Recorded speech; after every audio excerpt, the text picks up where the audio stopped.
All right, welcome to the party, pals, GRC Mafia. So we're going to go ahead and bust through the introduction here and get to the presentation that so many people are tuning in for. Let's see here. So right out the gate, we always want to start off with the fact that we're all here for the shared mission of breaking down barriers, fostering collaboration and community, working towards a more secure future together. This is really a learning and growing environment. I want everybody to feel safe to ask questions, share resources, and so forth. So definitely drop anything you guys got. All right, so our typical schedule, like I said, I'm probably going to go through and take this out. I think everybody's getting kind of used to our new schedule. Monday and Tuesday is our GRC, Monday, Tuesday is our hands-on GRC. Wednesday is our GRC Let's Get Technical. Thursday is our primary meeting, which is at 6 p.m. Central Time. Friday is our AMA open stage for about an hour on Fridays at 11 Central. So what we're going to do is we're going to go through our presentation with Chad Butler about the product security, and then we'll take Q&A and we'll open up the stage like we typically would. When you guys do come up, you do not have to turn on your video. You could just run mic only if you prefer to. Whether you join the stage or not, we definitely want to encourage everybody to drop your questions in chat. Also, you guys can drop your social profiles inside of our Discord server. So I'm dropping the link to our Discord. You can head on over to the live chat, drop your LinkedIn profile or whatever other socials you have. So that way we can all network and grow our networks out. Throughout the presentation, definitely drop your questions. We'll mark those as we go through. And then also you could post those on the Discord side as well, or any other resources or additions. It doesn't even have to be questions, of course. So if you do happen to share something that you don't want to be public, just reach out to me on Discord or on LinkedIn. You can also contact me at contact@studygrc.org, and we'll figure out how to get that redacted. And then also, I keep dropping this. So B-Dubs has her blog and the CISSP study group ongoing. So that's on Tuesdays and on Saturdays. Definitely check that out. I just dropped the links to that. And then also she's dropping her blog every single Monday as well. And then our website as well, that's where you'll find the other platforms that we stream to. So Twitch, LinkedIn, X, and YouTube are the different platforms we're on. You'll also find our calendar, which has the most up-to-date information of what you can expect coming up. And of course, our resources page too, which we're always trying to expand that further. So if you guys have got anything else to add there, definitely drop those. Discord's like the best place for those types of recommendations. I see Flakinator in chat. Welcome to the party, pal. I was actually just looking at his list. He shared a huge list of about 15 different podcasts that I'm actually working on getting thrown into our resources page. So that's a perfect example there. And then I'm going to go ahead and transition over. Thank you to everybody tuning in. I see Jeffrey, Cool Breeze, Regine, Jonathan, B-Dubs, Chris Hilgado, PBO. Let me go ahead and drop that link. So PBO's in chat too, Flakinator. Bam, welcome to the party, pal, GRC Mafia. All right, let's go ahead and move on over and get the party started. Again, definitely feel comfortable to drop your questions throughout. Worst case scenario, we'll circle back around to it. Thank you for joining us today, Chad. Hey, everyone.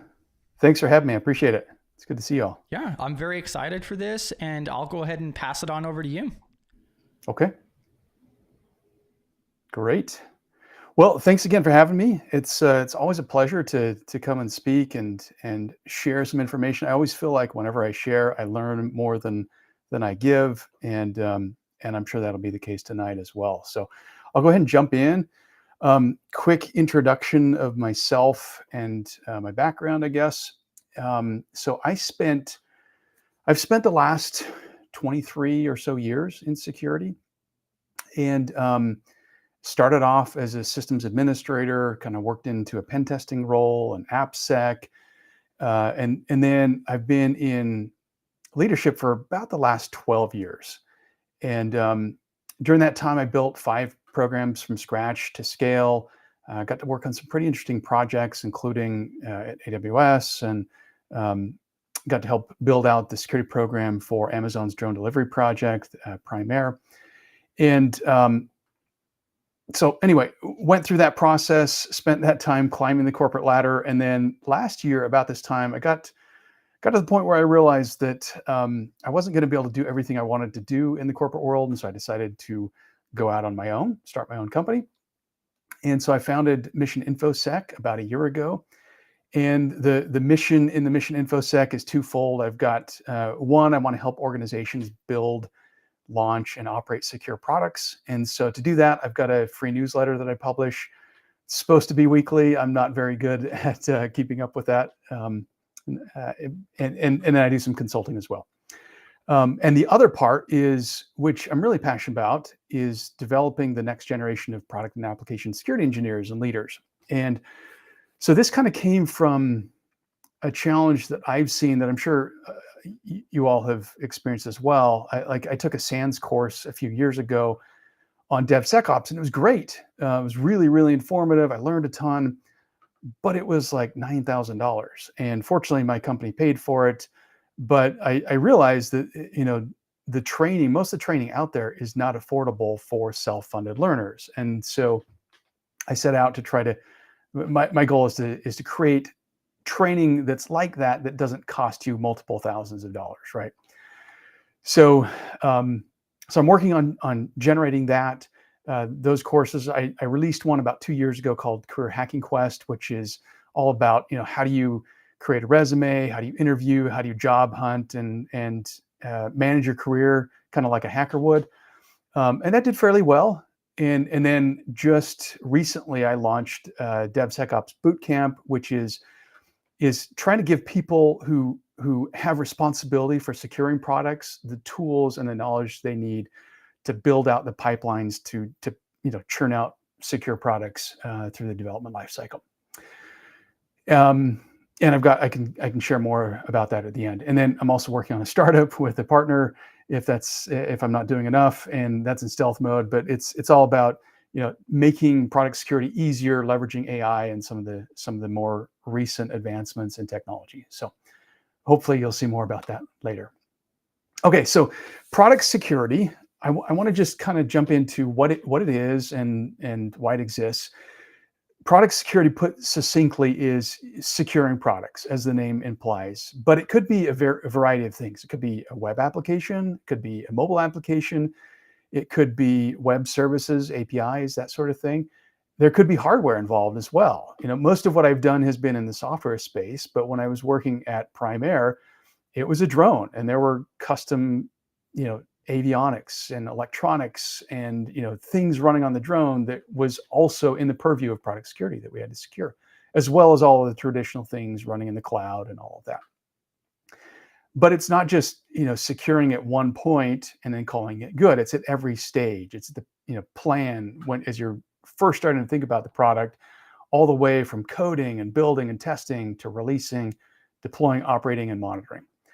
So I think a good analogy, a good analogy is automotive safety. If there's a safety breakdown and a car crashes or something blows up or whatever, it's easy to point the finger back at the automaker and the assembly line. But safety doesn't start at the assembly line, right? It starts at the drawing board, and so it starts at the very first moment you start designing a car or an automobile.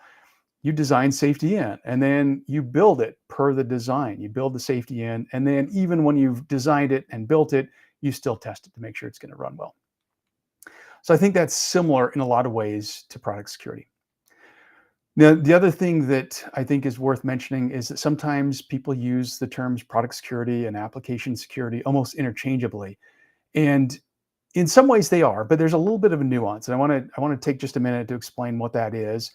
And so product security is kind of all encompassing. It's like going back to that, design, build, test. It's everything. It's from concept to creation to operations and beyond. Application security is more focused on, is it built securely? Running scans and tests to make sure that it's doing what it's supposed to be doing. Whereas product security, will actually work with the product managers, and as they're coming up with the business requirements documents and the product requirements, making sure that security is included in that. And so if I had to put that in an image, I would draw it like this. So product security is kind of the overall picture, and application security is the same focus, but it's kind of a narrow subset or a narrower subset. Still just as important. In fact, my last product security team, we were the product security team, but I had a design team which kind of did all of the design stuff, and then an AppSec team which did kind of the ethical hacking, the breaking, the scanning, the testing, that sort of thing. All right, so that's kind of the product security AppSec space. But what I think what's more important probably to this audience is how do GRC and product security work together? And I think this is something I'm really, really excited about. I've seen this work really well in organizations I've worked for, and there have been other times where it didn't work so well. But if you look at the goals of GRC, and certainly this isn't a exhaustive list, but some of the basics: be compliant, earn customer trust, empower the business, reduce risk, avoid breaches, communicate with the business. All of those things are product security goals as well. And so there's a lot of overlap. There's shared concerns between the two groups. And so I think, understanding that there's a lot of opportunities to work together.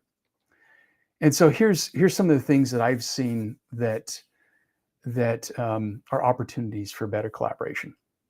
One of the things that I hear most frequently from development teams is they'll come to me and they'll be like, "Hey, Chad, you've told me I've got this list of vulnerabilities that I need to patch, or that I need to roll out coding fixes for, and they're critical, so I got to do it right now. Like, this is top priority." Well, the security operations team came to me yesterday and they said, "Hey, you've got to implement logging ASAP because like this should have been done yesterday. It's top priority." And now the GRC team is coming to me and saying, "Our PCI auditors are coming next week, and you got to give that your top priority," right? So which of these three top priorities is actually my top priority? And so, coming up with a consistent message and messaging that consistently to the organization is important, because otherwise our customers, and I'm speaking specifically of like development and engineering teams at this point, but they feel like they're working with separate security teams. The product security team is telling them one thing, GRC is telling them one thing, and security operations is telling them something entirely different. And so because GRC is so central to everything that happens in a security team, I think that team is at an optimal position to be able to unify that message, make it consistent, and help the organization know what's the most important and what the priority list is. And an example of where I saw that work really well, when I was at Amazon at AWS, there was an annual planning exercise where all of the organizations would look at what they did and what they wanted to do the next year, and then they would put together their strategy, and from that would come their budget request and their headcount request. And so what the security team would do is we'd get together several months before that, and we'd come up with what's our priorities, what are our expectations for all of the other organizations to make sure that we continue to make progress and move the needle on security. And we would publish this kind of top 10 list of here's the expectations that we have of the entire organization for next year. And that gave them the opportunity to then plan for that and incorporate that in their plans, in their organization level plans, and get budget and headcount for it that they would need to fulfill those. So great example, I think, of how that unified message can lead to a much better security impact. The other thing that I think there's an opportunity for better collaboration is just the translate the security speak into business speak. And I've seen this a lot with product security engineers, folks who've worked for me. They're typically really technical. Some of them are coders by background. Some of them are pen testers by background. And then we'll come up with these findings like, I just broke into your website, or I broke your application and I got shell on it or whatever. And the business will be like, okay, so what? And the product security folks will come away from that like, the business doesn't care. They don't care that we're insecure. What are we even doing here? But that's not what they're saying. They're not saying they don't care about security. They're saying, help me understand why I should care about security. And so I think one of the things that I've really benefited from my interactions with my GRC partners in security teams is understanding how to translate that to the business, to what's most important to the business. Typically, the GRC team is, they're meeting with auditors, they're meeting with the financial officers, they're meeting with sometimes even the board, and so they're getting this insight. And so to be able to say, to translate that to not just say, hey, we got access to this server that we shouldn't have been able to get access to, but to be able to say, and that is a big deal because it's one hop away from all of the financials for the company, or it's one hop away from all of the credit cards for our customers, or whatever. And so I think that's a really good opportunity to be able to collaborate together. All right. And then the next, what can the GRC folks get from the product security team? As I thought about this, the top three things that I saw were relationships with the development and product teams. So, they are typically very deeply embedded in those organizations. In fact, when I hired people, I would tell them, I want the teams that you serve to view you as an extension of their team. And the way I measured that is, when we started hearing things, when those teams would come to that member of the product security team and say, hey, we've got this thing going on, I'm kind of concerned about it, do you want to come take a look at it? Or when they start inviting members of my team to their team activities and team building functions and such like that. So the point of that is, because they've got those relationships, they know what the roles and responsibilities they know who's working on what. And so if you've got a concern, you need to close a finding or get somebody to work on something, oftentimes that product security team will know who in the organization, individual or team, that you can reach out to. And they can also help translate that into what works best for them. So, again, just like we were talking about with translating into business terms, you may not care about the development terms or how they do their work, but you need to get something done. And the product security team can help translate. They may come back and say, that's great. What you really need to do is open a JIRA ticket, in this project, and we need to get it into the sprint backlog planning, and they're going to hold their sprint planning on this date, and we need to go, notify this person. So they can kind of help you get it in to the work stream to make sure it gets fixed. And then the second thing, security champions. So if you're not familiar with security champions is kind of like a grassroots effort to create a culture of shared security ownership across the organization. And the way that I've seen it work is you reach out to the folks in the organization who are security minded. Maybe they're just interested in it, or they've seen things go badly in the past and they want to be a part of it. And so you create a group and you give them stuff, right? Maybe you give them a t-shirt or laptop sticker, training, you hold, brown bag lunch trainings type of a thing. And you cultivate that group and that relationship, and they become almost like deputized security folks scattered throughout the organization, and they can help drive things the way that you want them to go. And so if you have a security champions group, I highly recommend that you go and get involved in that. See if you can speak at one of those lunch and learns. Go in and talk about what it is that you do, what you care about. Tell them when you should come, when they should come and talk to you, when they need to involve you in more complicated things. And then the final thing is to be a technical subject matter expert.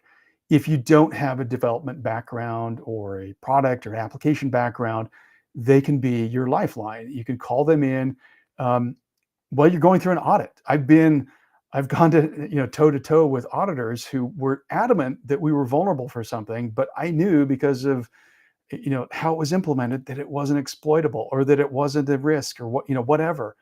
And so those product security folks can help you fight those battles and push back appropriately when something is a bogus finding. They can also help drive remediation, which is more important, right? Okay, so that's some of, I know there's a lot of questions streaming by. I'm kind of a one-track person, so I can't monitor. Are there any questions that I should speak to before I move on?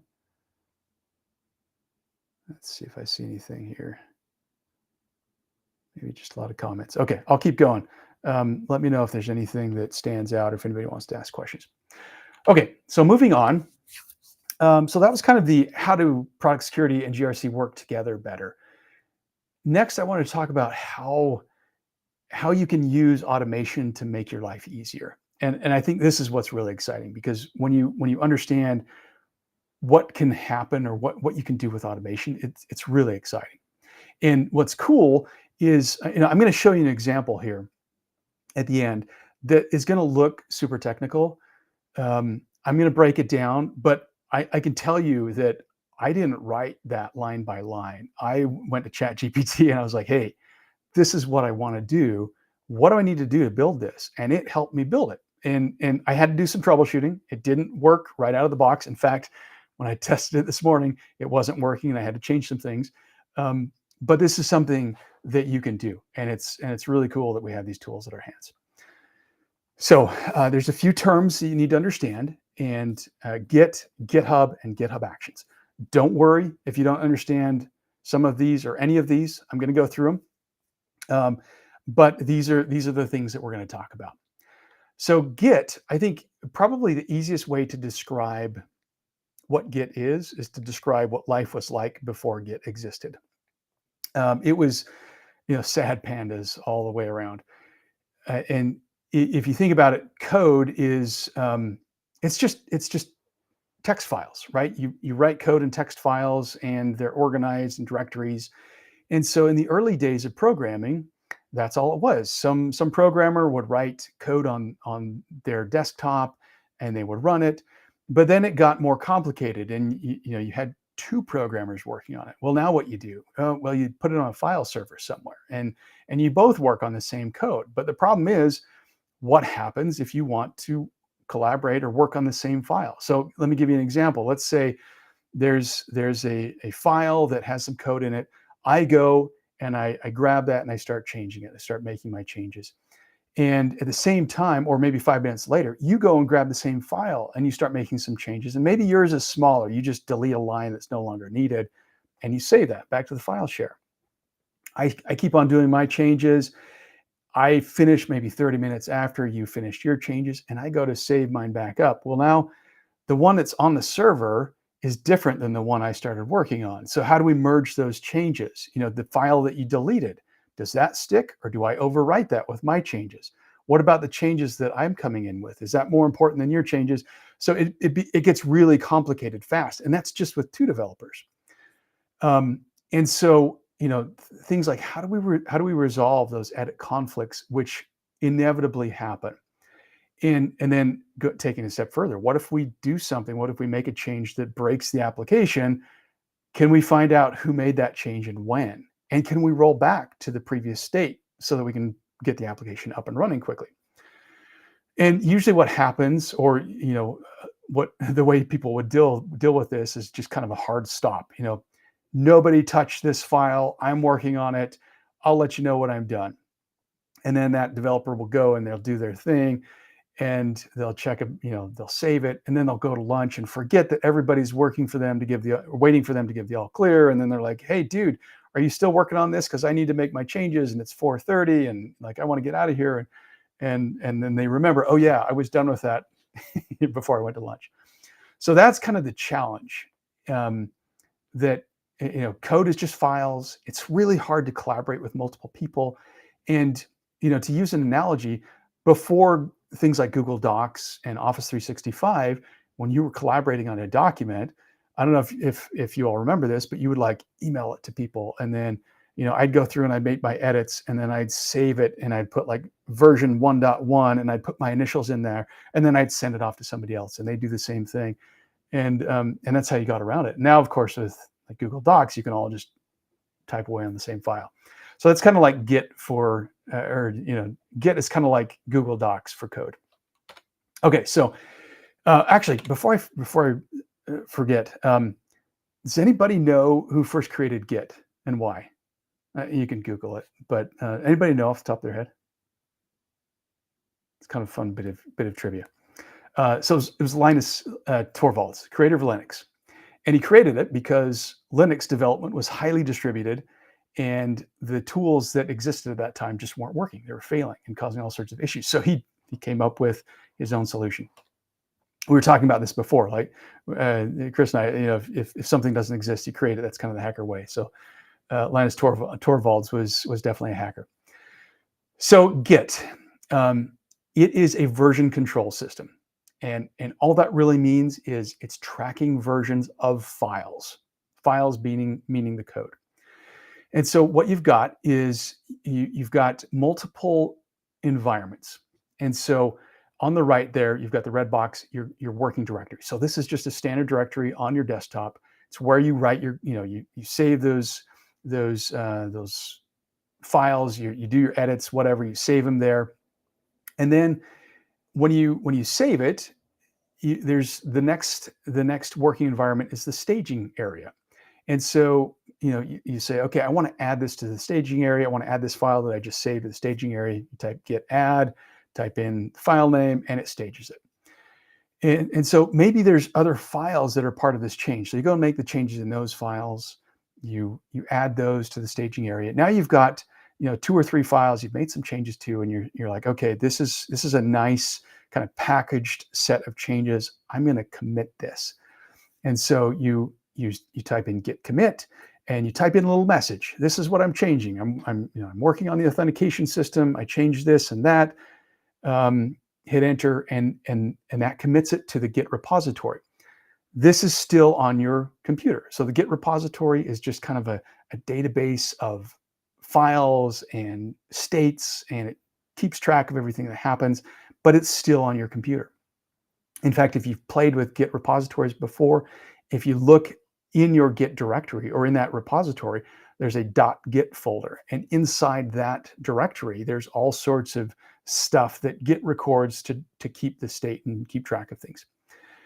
So it's committed to your repository. It's great, but it's still just on your computer. So the next step, that bottom green box labeled remote, that's GitHub. So you say, okay, I'm going to push all of my changes in this commit up to GitHub so that other people can see it and they can collaborate on it. And so git push, that pushes it up to GitHub. It could be some other system. GitHub is kind of the one that most people are familiar with, but it could be GitLab. It could be Azure DevOps. There's several others, but GitHub is certainly the most popular one. All right. So what's GitHub? GitHub is that remote. It's an online coding platform, and really it just allows you to collaborate. You can store code, you can manage it, manage permissions, you can collaborate on it, and it's also got a lot of other cool features like a ticketing system. It's got a project tracker. It's got a wiki documentation portal that you can use, and it's also got an automation platform, which is what we'll get to in just a minute. But sometimes it's easiest to just show, and so I'm gonna show you what GitHub looks like. So this is my GitHub account, and this repository is what I use for the labs in my course, my DevSecOps course. And so this is what it looks like. You've got folders, you've got code files, and if I go down and find one of these, let's say I look at this one right here, and this will tell me a little bit about the code. So first of all, it'll tell me the history. So I can see, when was it created, by who updated it and when, and you can actually go and see what was changed. So here, I can see I deleted this line and I added this line. And let's see, what else can I show you here? The git blame. So remember I was telling you, can we find out who changed that line of code and when? So I can see who made those changes, when they did it, what they changed, and all of that. So that's super handy, especially if you're trying to figure out what happened and fix it, right? Okay. I also mentioned there's a issue tracker or a kind of a bug tracker. And so you can create issues just like you would in Jira or something like that. So here's one. Another thing that I do in my course is we teach how to do automated scans, and then those scans upload a scanner report as a ticket or as an issue in GitHub. And so you can see it's got all of the things you would expect. You can open or you can close it, you can reassign it, all of those things. You've got projects. I haven't used this much, but you can create a project board. There's the wiki, so I can create my documentation here and go ahead here and edit this. And, maybe I want to create a bullet list or whatever. And it's super easy to do. There's this security tab, which, should be obviously pertinent to us, but this is where you can track security issues with your code. And so this is one of the things that I do in this course is teach how to wire up scanners, code scanners, and dynamic scanners, and open source scanners to figure out where the vulnerabilities are. And then it creates issues that you can go in and say, oh, okay, I've got this code injection vulnerability. It tells me a little bit about it, and how I can remediate it and such. And then the last thing I'll show you in this Insights tab, there's this dependency graph. So one of the things that's really hot now, and it has been for a while, is software supply chain security. So here I can find out all of the different third-party components that are a part of my application. So all of these libraries are used, tells me what version it is, tells me when it was added, and it tells me, if it's got a security vulnerability associated with it.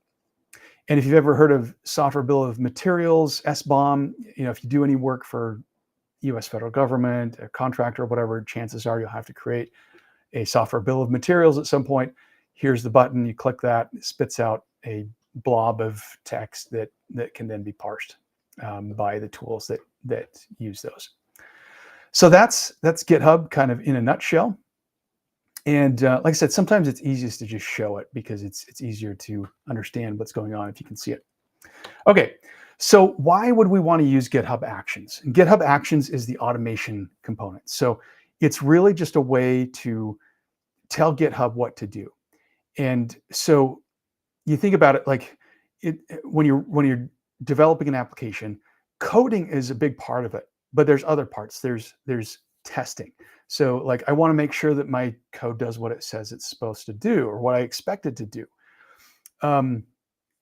I also want to make sure that it needs to be deployed, right? It's not going to be running on my desktop. It's got to be running on some server somewhere in the cloud or in a data center somewhere. So I need to deploy that. I need to get all of that code built and potentially built and then copied to the server where it's going to run. So GitHub Actions allow us to do all of that stuff. It allows us to use the code, to copy it, to ship it off, to test it, to do all of those things. We can also use it for security things, which is really cool. And why would we want to use GitHub Actions? I think it's the path of least resistance when it comes to application things. A ton of people use it. There's over 100 million developers in GitHub. Over 4 million organizations use it. And there's all of these additional tools that you can use. And so what I often see, going back to the product security side, oftentimes the mistake people will make is that they'll buy a fancy tool and they'll run scans, and then they'll expect the developers to come to their tool and see what it produced and take actions on whatever it created. And the problem is that's not part of the developer's workflow. And so it kind of forces them into this context switch where they have to stop what they're doing. They have to go and do another tool. They have to log in and, I don't remember my password. Now I've got to reset it. Or, where's my two-factor code coming? Is it on my phone? Is it coming through Okta? Where is that coming from? And by the time they get into the portal, they're like, why was I coming here? What did I come here for? And then they get back to their code and forgot what they're doing there as well. At least that's what happens to be. And so if you can build these things into the tools and the workflows that developers naturally use, your possibility of having a successful outcome is much greater. And so that's why I love GitHub Actions. Okay, so I'm going to break down an action, and it's a workflow. And so these are recorded or built in what's called a YAML file, .yaml or .yml. You don't have to care about that. It's basically just a format and structure. And you can see a sample on the right. It's name : whatever you're naming it. And white space matters. So you tab and make things, you want things nested just right so that all of that stuff. They're stored in a special directory in your GitHub repository in this .github/actions directory. And so it's right there with your code. And so the cool thing about that is that it's also version controlled. So I can see when my actions were created. I can see who changed it, who did what, and all of those things. So it's great. It's right there with the code. Okay, so I'm going to walk through this one. And hopefully you'll see that even though it looks like a bunch of gobbledygook or text on the screen, it's actually not that hard to understand once you start breaking it down. Okay, so the blue box is a workflow. And that's what we refer to as a GitHub action. It's just a workflow. And so we're giving it a name, calling this hello world. And then we're saying on. And so this is just a way to say what's going to trigger this. And if you remember, let me skip back a few slides. Git push was going from your computer to GitHub. And so what we're saying here is on a push, anytime somebody pushes to our GitHub repository, we're going to run this. And then you can further specify by branch. Don't really want to get into branches too much, but just to very quickly describe it. So when you're collaborating on something, your master or main branch is production. That's usually what gets deployed out to the server, and whatever goes in there, that's live. And so you want to protect that. And so typically when you're developing something new, you'll create a new branch, just a copy of the main branch or the master branch. And then you go off and you work on that, you do your thing, and you're working on a branch in parallel, independent of the production branch. And then when you get done, you then request to merge that back into production. And so, and there's all sorts of things that go into that. You test it, you run automation to make sure it's not going to break anything. You have other people look at it. And then once everything checks, then you merge it in, and that goes back to production. And that goes into production. Okay, so that's the workflow. The next level down is the job, and that's in the purple box. And jobs, so a workflow can have one or more jobs. This workflow has one job. We're naming it print hello world. And then we've got that runs on. And this is basically, so it's telling it what you're going to run. So an action, when you run this, GitHub farms it out to a server in their cloud, and it runs it and then returns it back to you. So it's going to go out to some random virtual machine in GitHub's cloud, but we get to say, I want this to run a Linux system running Ubuntu, and I want it to be on the latest version. So that runs on is just saying, wherever this goes, it's going to be running Ubuntu Linux, and it's going to be the latest version. And then each job can have one or more steps. So the only step we've named it say hello, and it's got that one action. And the action runs echo hello world. And so if you were to go to a Ubuntu Linux system and open up the command line and type in echo hello world and hit enter, it would come back and say hello world. And that's all that this is doing. And so if you ran this in GitHub, you would look at the log output and you would just see hello world. So it's not doing much, but this is the quintessential hello world test. Okay. So what can we do with actions, and specifically what can we do specific to security that we can do with GitHub Actions? One of the things that I've seen routinely is it's really hard to create an application inventory. And of course, in security, we know that you can't secure what you don't know about. So we need an application inventory. But application inventories are really hard to create. They're hard to maintain. Of course, we want to get risk information out of it so we know where our riskiest applications are and where to spend time. And so that's the problem. And usually the way people solve it is they'll go buy some expensive enterprise software that creates an asset inventory.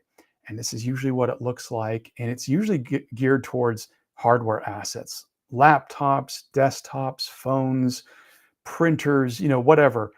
And then they'll try to shoehorn software into this. And so, maybe they'll create this form that says applications. And I've seen this before, and it's super painful. It doesn't work. It's really hard to get the information into this. And ultimately, you need the developers to do this, and they don't want to bother with this. Like this doesn't this doesn't really provide any value to their jobs. And so it's just kind of seen as this mundane work. And if you're lucky enough to get them to put all that information in there, well, software moves really fast. And so it's outdated as soon as you complete it or before you complete it. And so what I started looking into was alternative ways to do this. And Mozilla, makers of Firefox, they came out with this thing called rapid risk assessments. And the idea was it needs to be quick, no more than 30 minutes to do these. It shouldn't take, ideally 15 minutes, but definitely no more than 30 minutes. It needs to be super high level. The idea is ask a bunch of questions and let's see if we can decide what needs a deeper dive and trigger that. It needs to be concise, it needs to be clear, it needs to be something that is self-serviceable, like a developer should be able to open this and say, answer the questions and be done with it. And it needs to be easy to update. So Mozilla did this. It was really cool. And it's kind of this idea of it's better to get less information more frequently and have it up to date than it is to get really comprehensive information and have it be outdated. So I started asking questions like, can we treat these rapid risk assessments as code? Could we actually keep them in the repository so that we can track the status of it and how it changes over time? And if we can do that, can we use GitHub Actions to automate some of this heavy lifting and the manual work? And so I just started thinking, well, what do we have to do? Well, first of all, we'd want to see has this person completed their rapid risk assessment? If they haven't, well, let's assign a ticket to the application owner. Has it been updated recently? Because we know software changes, so we want them to review this occasionally, whether it's 3 months or 6 months or every year or whatever.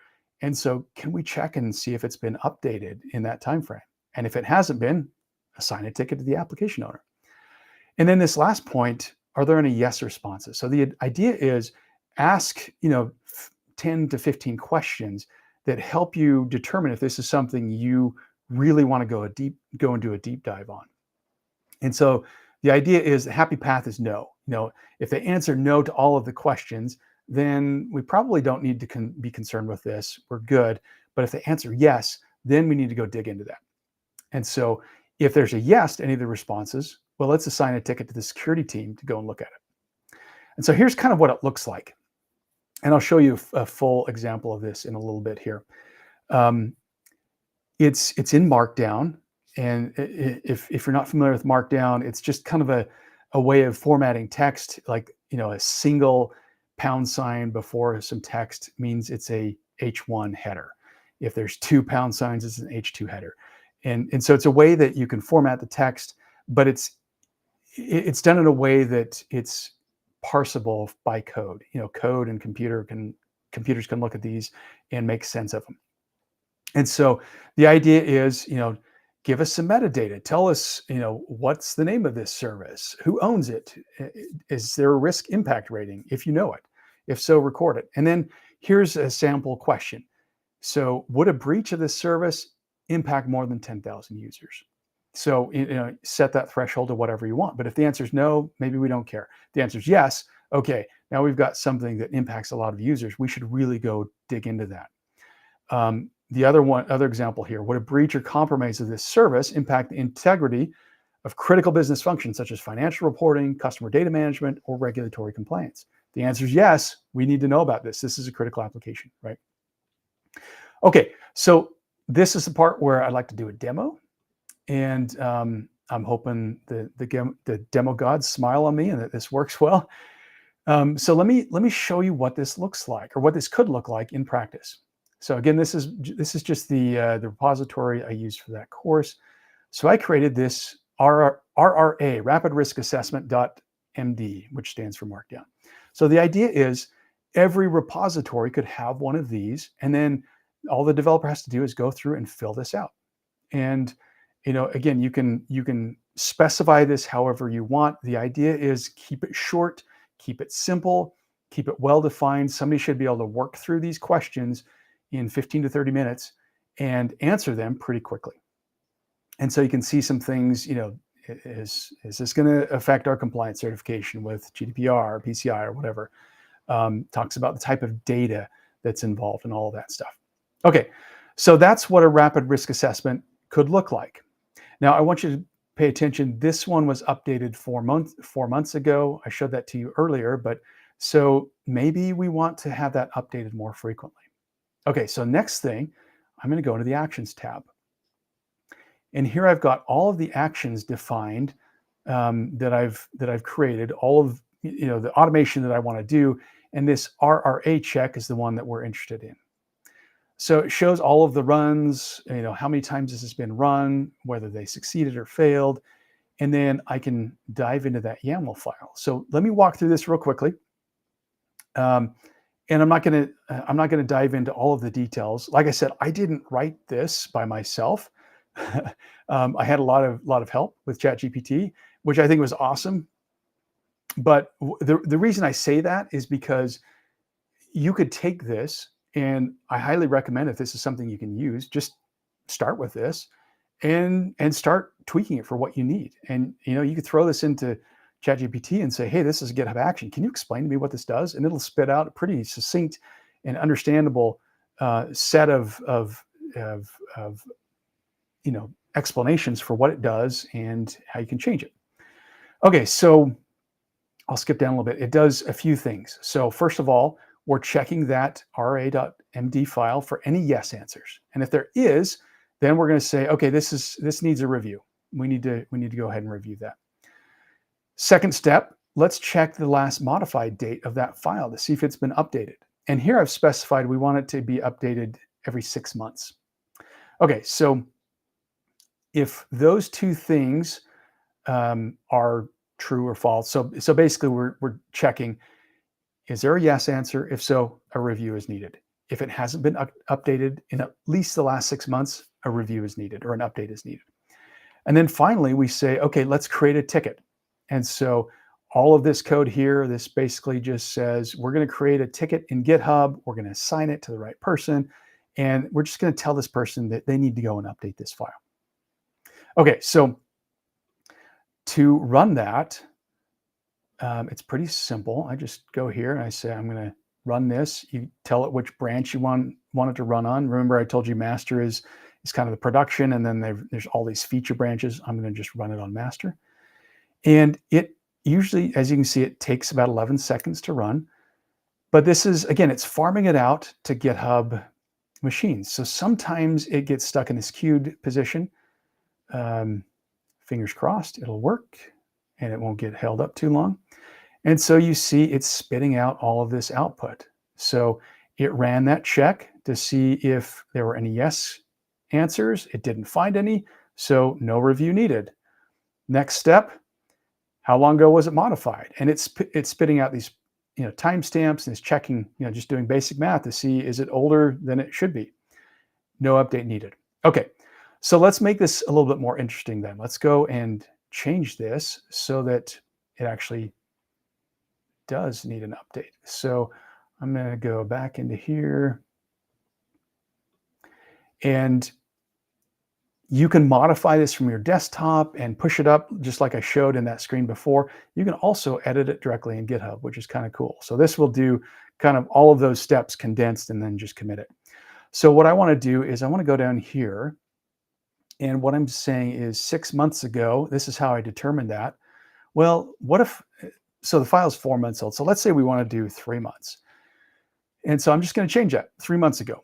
Now, if I were doing this for real, I would go and change all of these names. These are just variable names so that it makes more sense. But I'm in a hurry. Let's just say I'm just going to change that one thing. I will commit that, change frequency from 6 months to 3 months. Okay, and this is that commit message. Remember, I was telling you when you create a commit, it's going to say who did it, and you have a chance to put a message there. So I'm committing that. It's going to go off and make that change. And now I can go back in and let's rerun that. So I run the workflow again. And this time we expect it will do something differently. All right. So it ran the yes check. No review needed. We didn't change anything in the rapid risk assessment, so we expect that. but it determined, hey, this is older than 3 months old, so an update's needed. So now if I go back to my issues, now you see we've got an issue that says, hey, your rapid risk assessment file needs to be updated. And so now that developer can go out and change that. Okay, so let's also check, what if that rapid risk assessment had a yes answer in it? And I'm going to cheat a little bit here. I created a separate file, rra1.md, mainly because I don't want to touch this one because it's 4 months old. And as you see, that's kind of useful for demos. So I'm going to change this one. And as you can see, I went in and changed this one to yes. Let's say maybe this one is yes too. And we'll commit that. Updated RA, commit that. And, again, what's great about that is I can now see what was changed and by whom. So on, at this date, this time, this question flipped from no to yes. So that's really helpful from an audit perspective to be able to see what happened. Okay, so now we need to change one more thing before that will work. Because I changed the name of the file, I also need to change my workflow file so that instead of looking for that RA1 or RA.md, I'm going to just change the file name. So not a big deal. I'm not even going to put a message in that. Okay, so now we can run that again. And what we expect is that that will trigger both on the 2 yeses and trigger on the fact that it's old. So let's go ahead and I'll refresh this and we can watch that happen.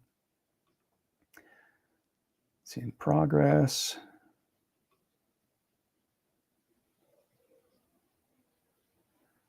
All right.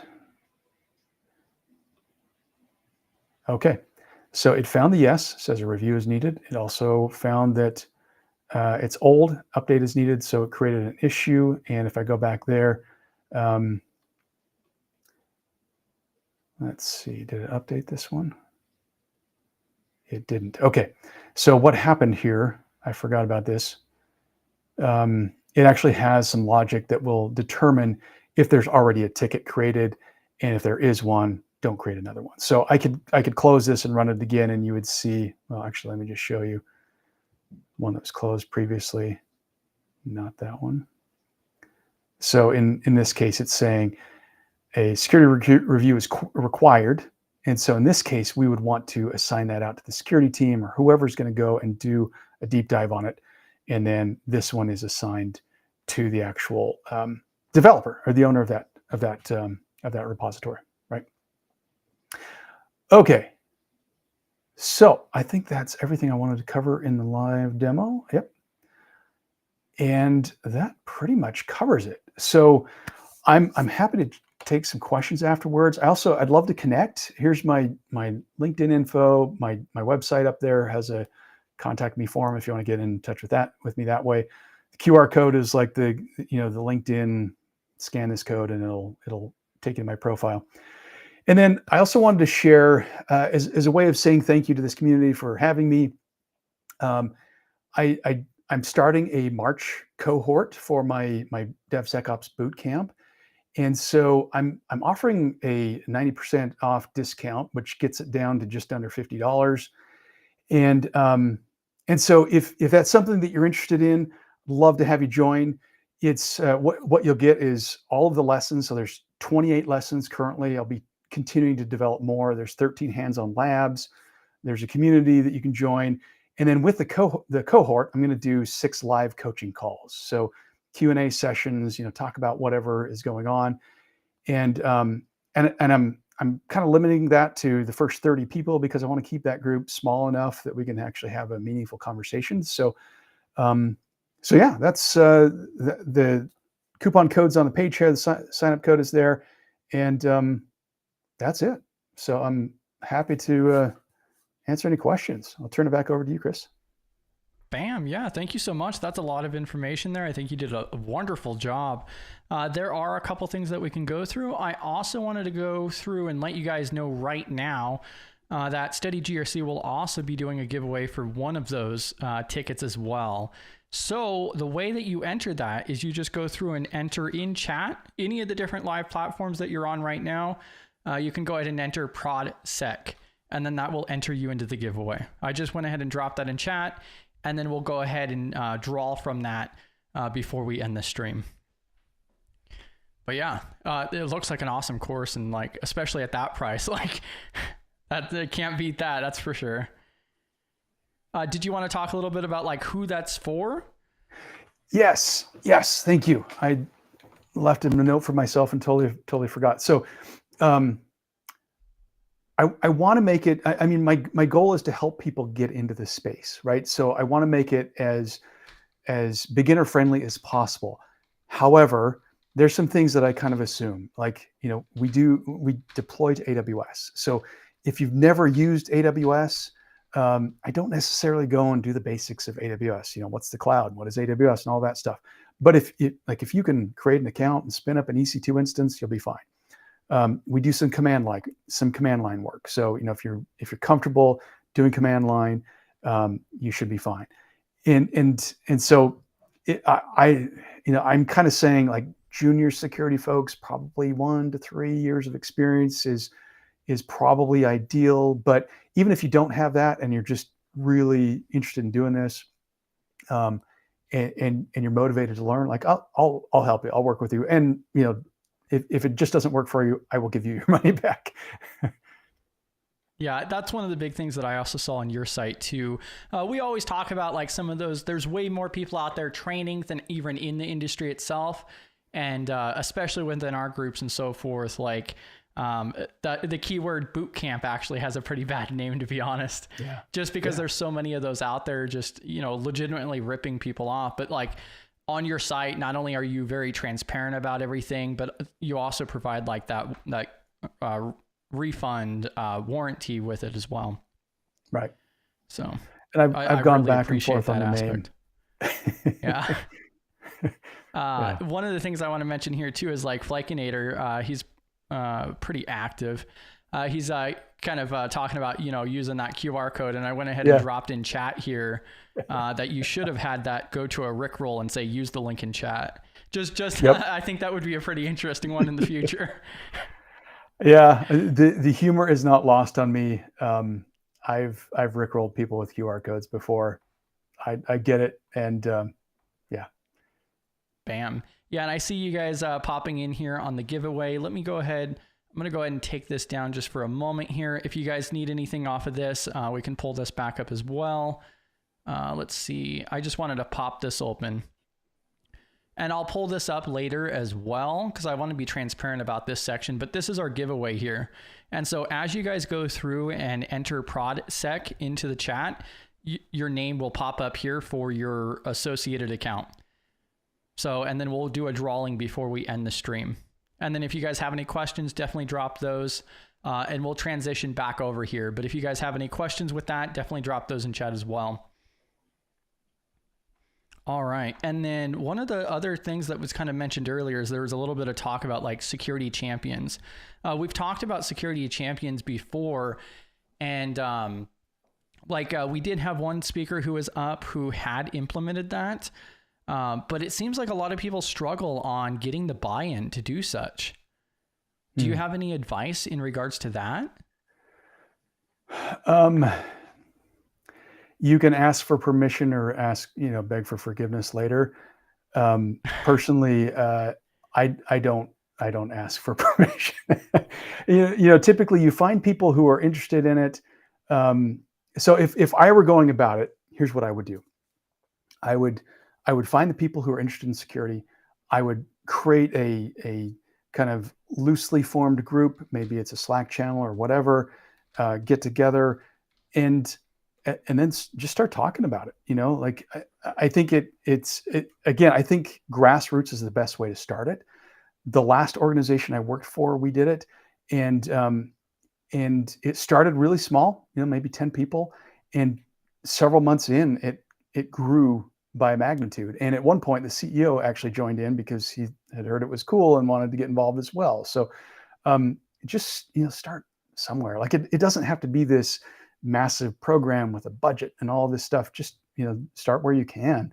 And as you start getting wins, build from that. And, it's honestly, it's one of the cheapest ways to move the needle in security, especially when you're working with developers.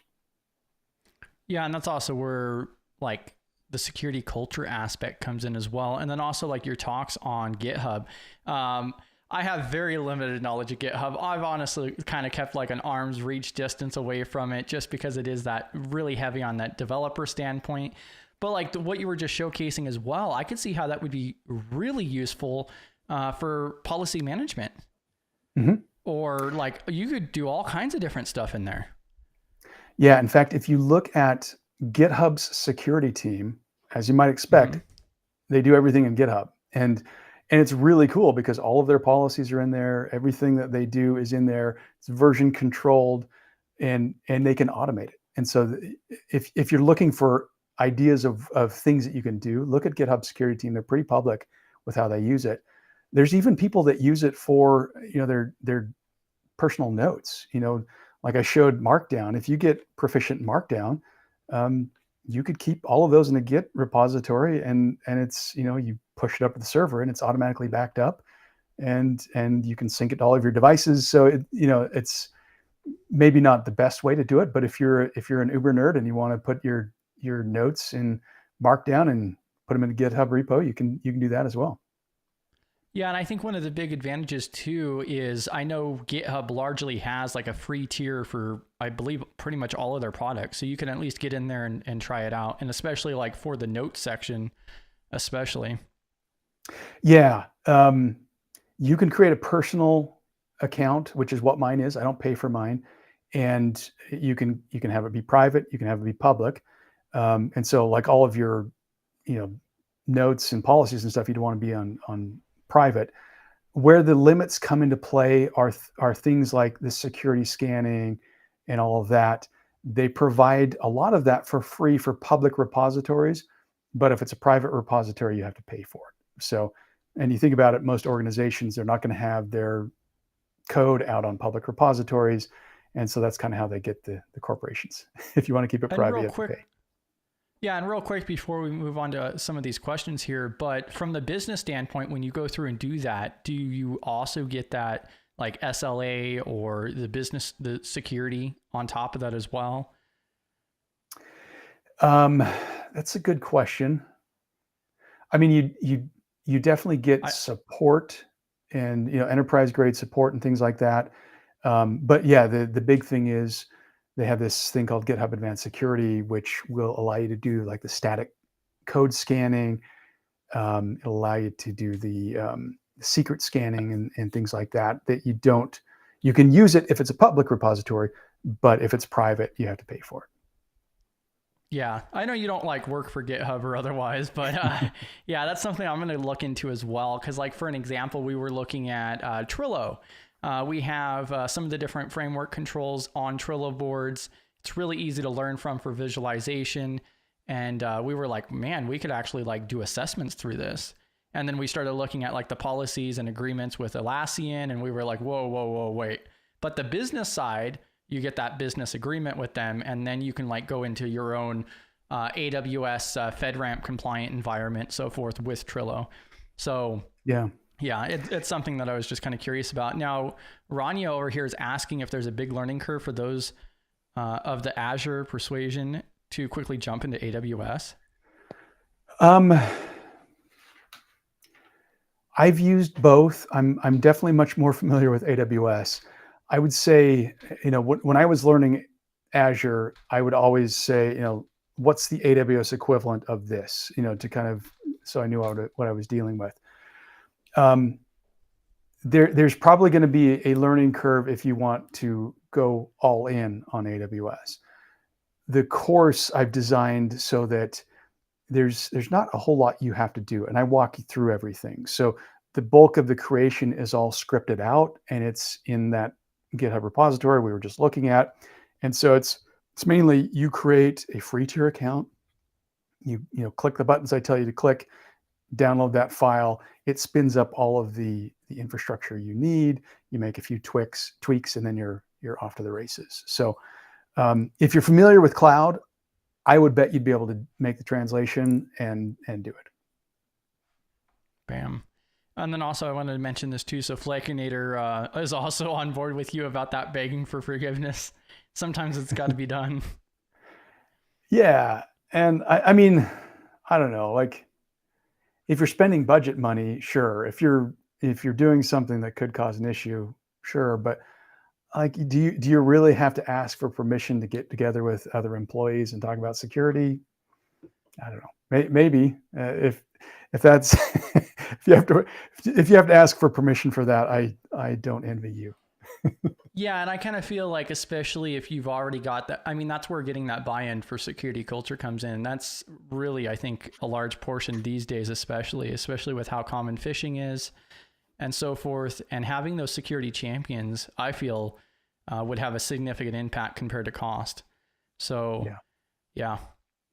Hopefully more organizations, start pushing towards that, which I've heard actually some really good things. Like I went to a conference recently and I talked to several people who were able to get that set up like within the last 6 months or so. And they were like all ecstatic. They're like, oh, how'd you do it? How'd you do it? Like they were all excited about it.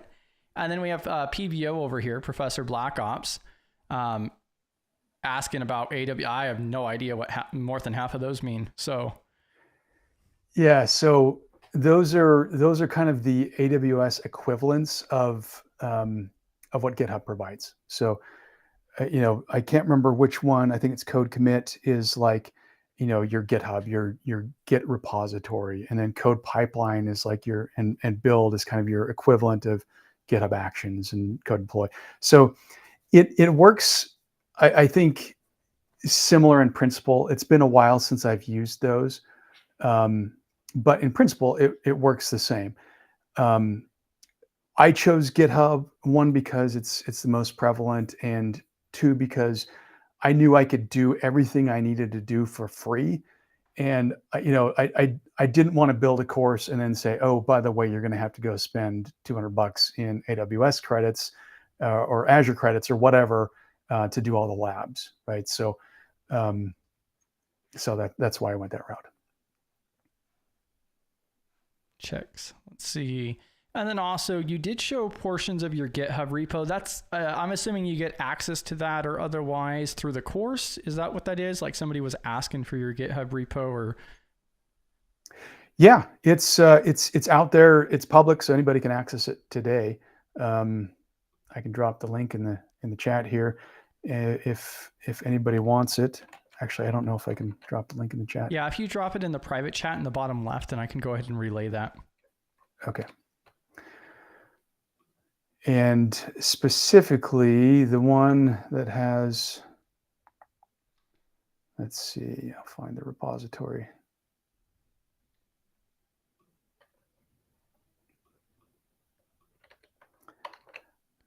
So this second one is the repository that it's kind of like the answer key for all of the lessons. And so it's got the cloud formation template that I use. It's got the GitHub action workflows that I use. And so it's also got the rapid risk assessment template as well. So if anybody wants to just copy and paste or use something for inspiration, you're welcome to grab it. It's public. Bam. And then also Josh shares that in their last role, they had their security department that was organized into the 3 different functions: SecOps, Sec Engineering, and GRC.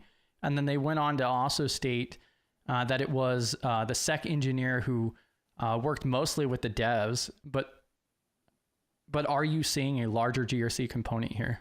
I think that's what you're kind of pushing for, is that there should be more of a GRC component. Yeah, I think so. And what you're explaining, Josh, is what I've seen as well.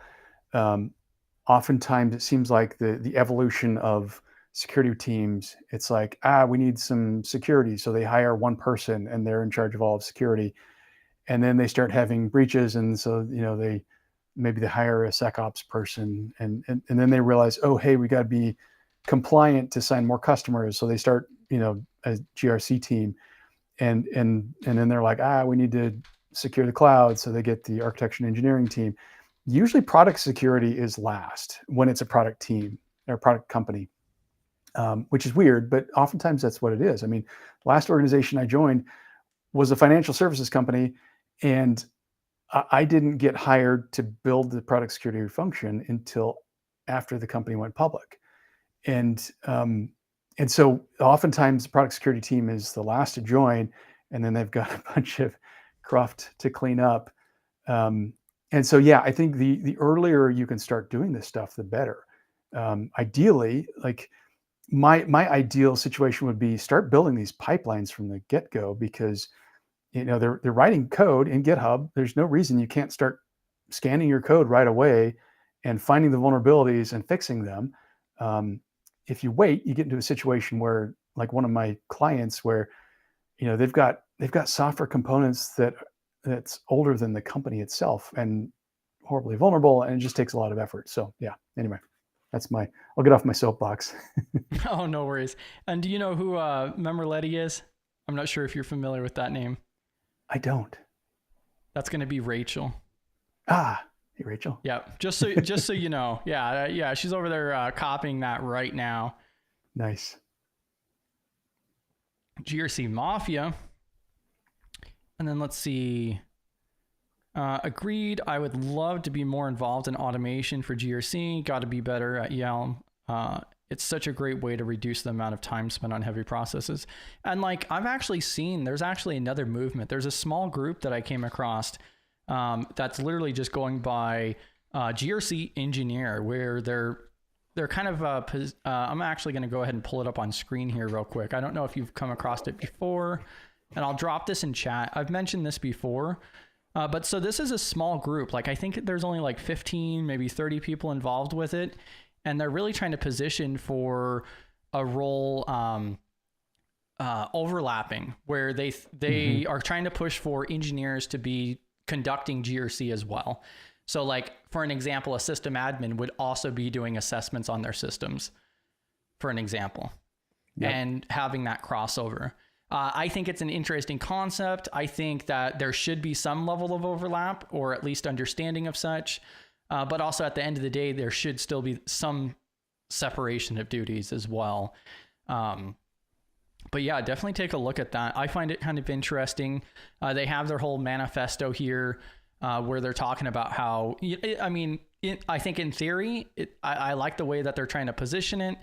And I think that a large portion of it should be the education standpoint, at least in my thought process. Because for an example, a system admin already has enough duties to take care of. So, yeah. One of the cool things I'm seeing as well is, you've got infrastructure as code, where you take your cloud infrastructure and define it as code, so you can automatically spin it up at any time, and it's consistent and what you expect. But there's also the whole policy as code thing, and you think about it, if you're built in the cloud, everything has a web service or an API that you can call. And so if you can define your policies as code, then you can automate and make sure that your infrastructure and your applications are in line with the policies that you define. And so, like, that's another great way to go about it. Like, let's not expect people to do this really heavy effort once a year when the PCI auditor comes to town. Let's just automate it, and let's just make sure it's always in compliance. And then, the great thing is it runs the automation. It tells you if you're out of compliance, and it spits out artifacts that when the auditor comes asking for artifacts, you can just hand them this log and say, look, yeah, we monitor it, and this is where we're at. So it can be an engineering challenge as well. Yeah, and especially, and chat's also agreeing too here. This is just one of the comments that were mentioned that coincide together on product security being overlooked. Like, I don't hear it mentioned. Like, I've read a lot of material. I follow a lot of blogs and so forth. And I think I've only heard product security mentioned maybe in a couple Discord servers once or twice. Yeah.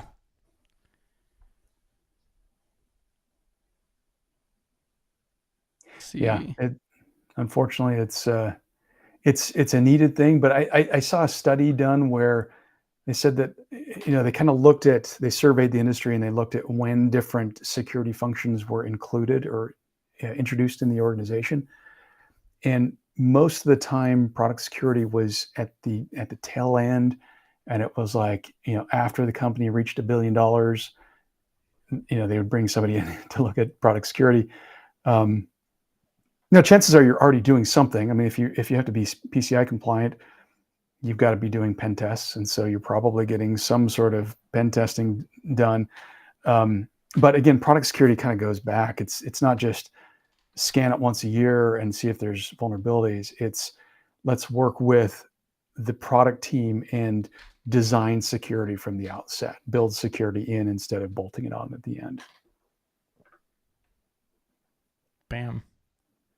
Yeah, and then I'm trying to catch up on chat here a little bit. Yeah, if anybody else has any other questions or otherwise, definitely drop that. And then also I dropped the open stage link. If anybody else wants to come up, you can ask your questions directly or otherwise as well. And then I'm going to go ahead and pull this back up here. Did you want to go back over to that other slide as well for the... Sure. The QR code of shame. Here's all of that information again.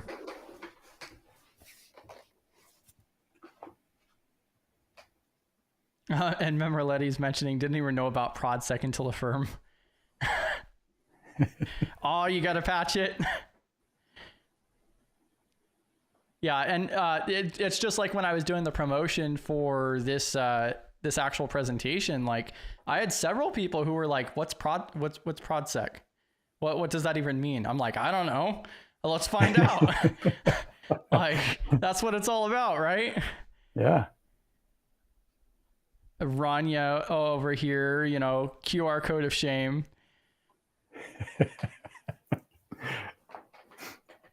Hey, that's okay. We got QR codes as well. So it is what it is.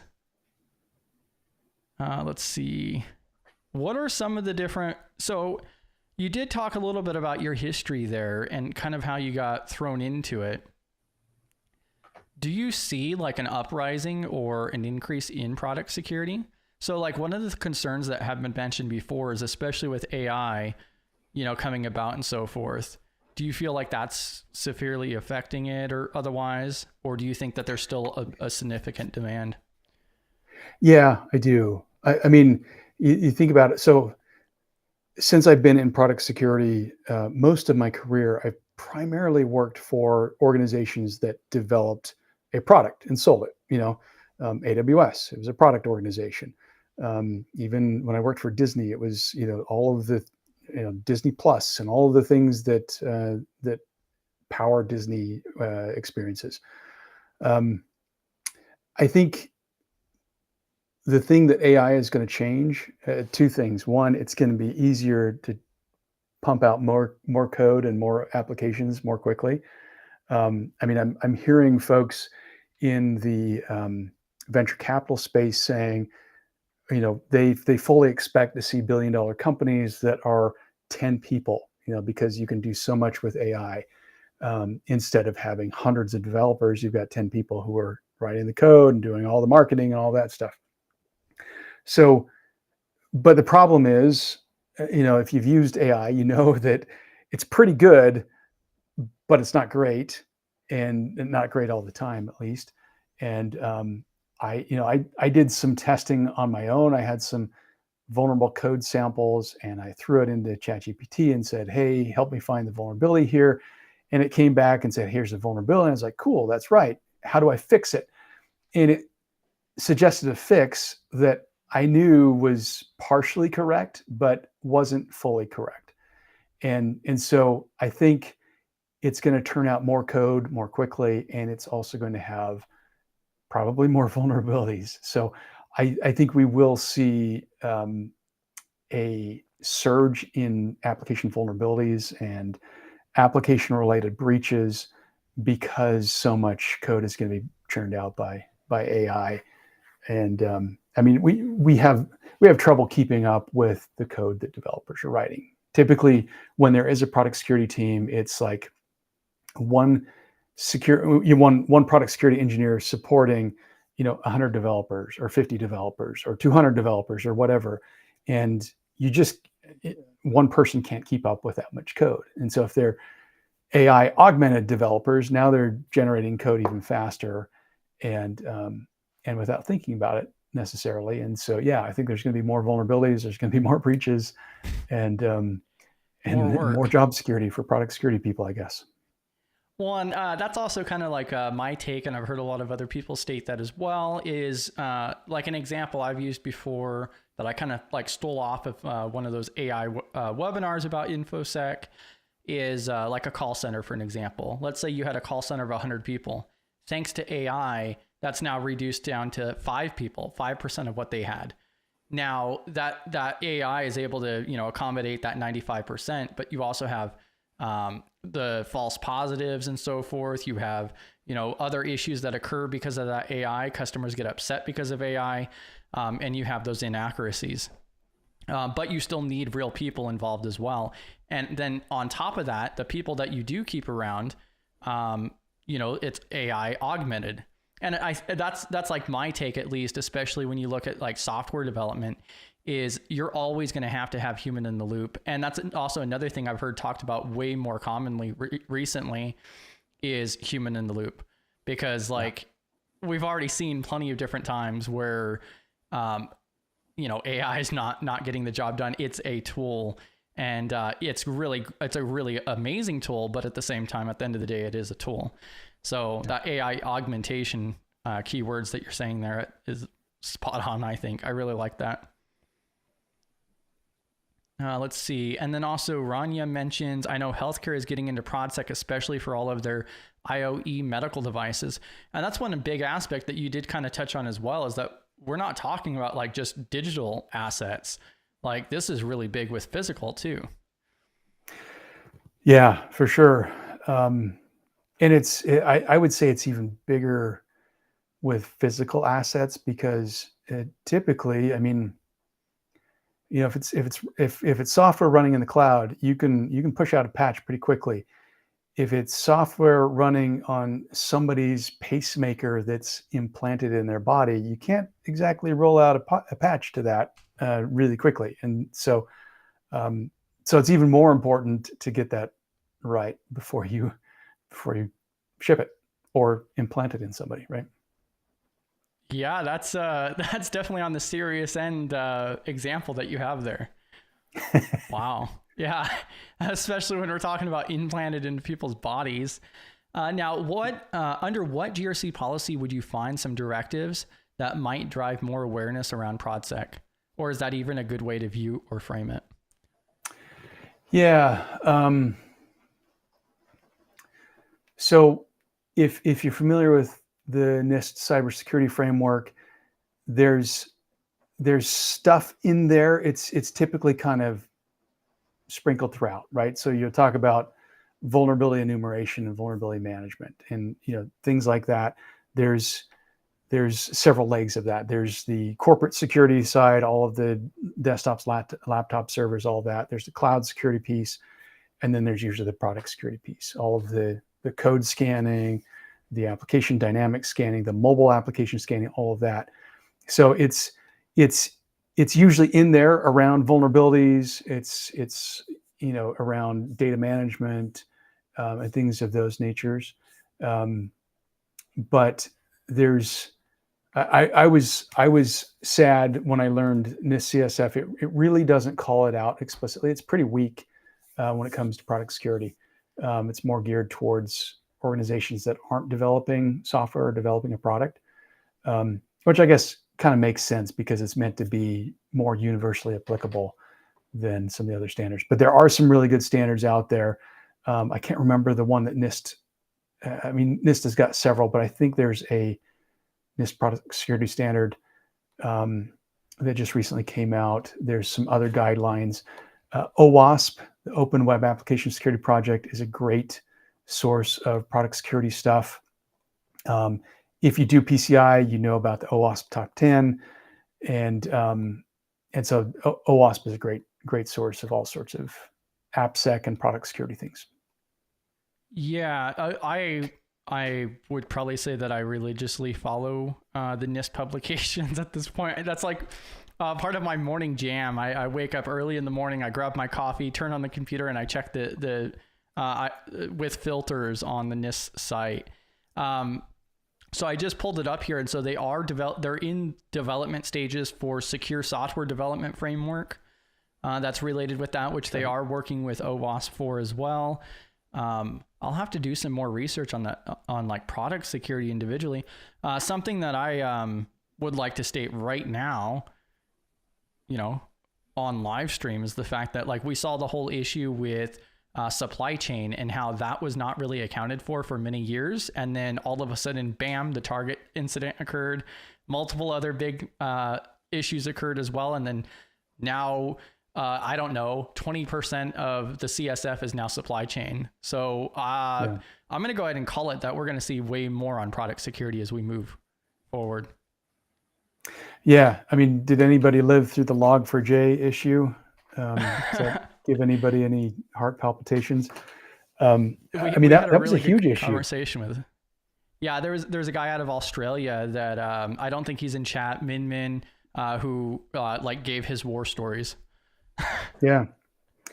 I mean, I had just started a new job, I think in October, and it dropped in December.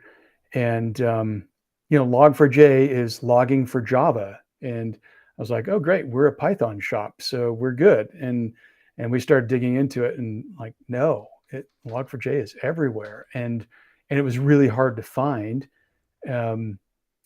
Fortunately, we only had a few instances of it.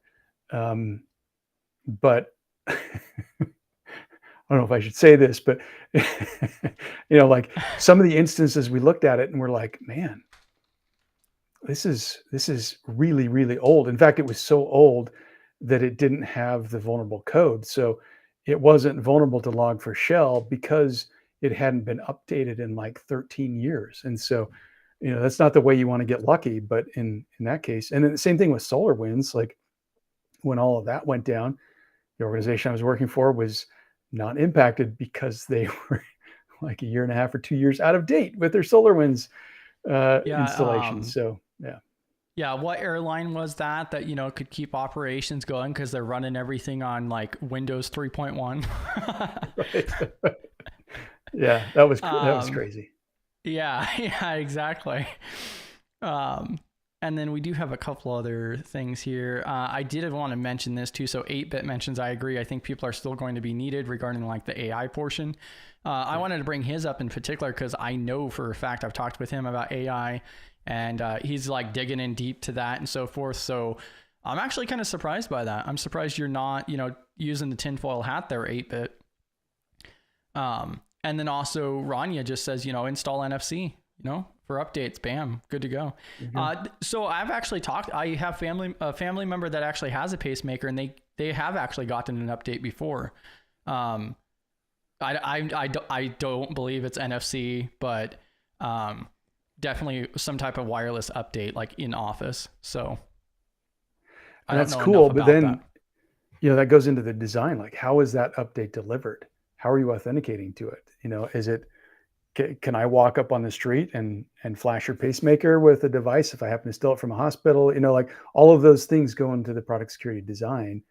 And it's really hard because it's like, you've got these little low power devices that need to do really important things. And how do you make sure that it always does what it's supposed to do and can't be impacted by somebody with malicious intent?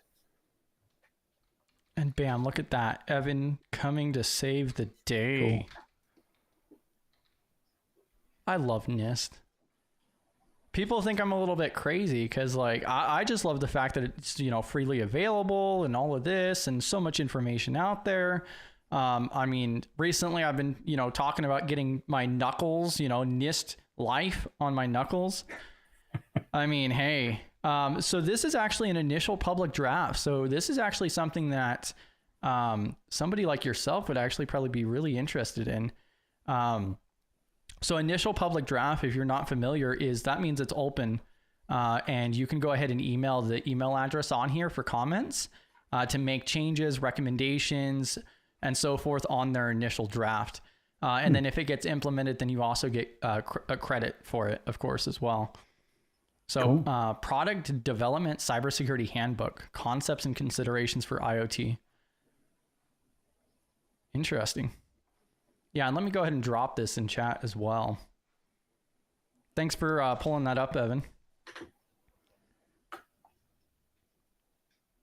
Yeah, that's going to be another one that we have to go through now.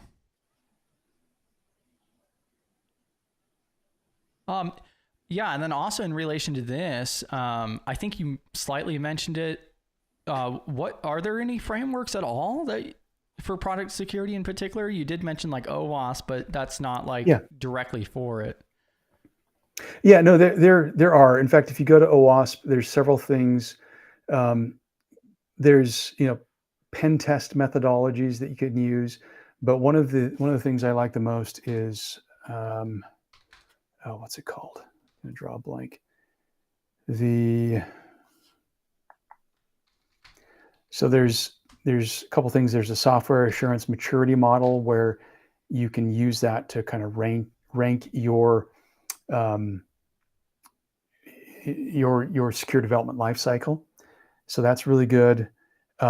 There's the ASVS, the Application Security Verification Standard, and that's that kind of covers all the stages, but it's meant to be a list of requirements, but then you can add that in as, or it's meant to be tests that you can run to verify the security, but you can always also use it as requirements. And there's a lot of other things out there. It changes fairly rapidly. I feel bad. I'm probably not prepared with all of the resources that I should be. I think one of the biggest benefits is it's like we dropped your LinkedIn earlier and so forth. And I mean, you're pretty community driven. So I'm going to go ahead and drop Chad's LinkedIn again if you guys want to go ahead and connect with him. Let's see here. Still trying to catch up on chat a little bit here. Yeah, if you guys have any other questions or otherwise, definitely drop that in chat. You can also come up on stage if you'd like. I did drop the link for that as well. Don't forget about the badge. I had forgot to drop that during the intro there, but I did drop it afterwards.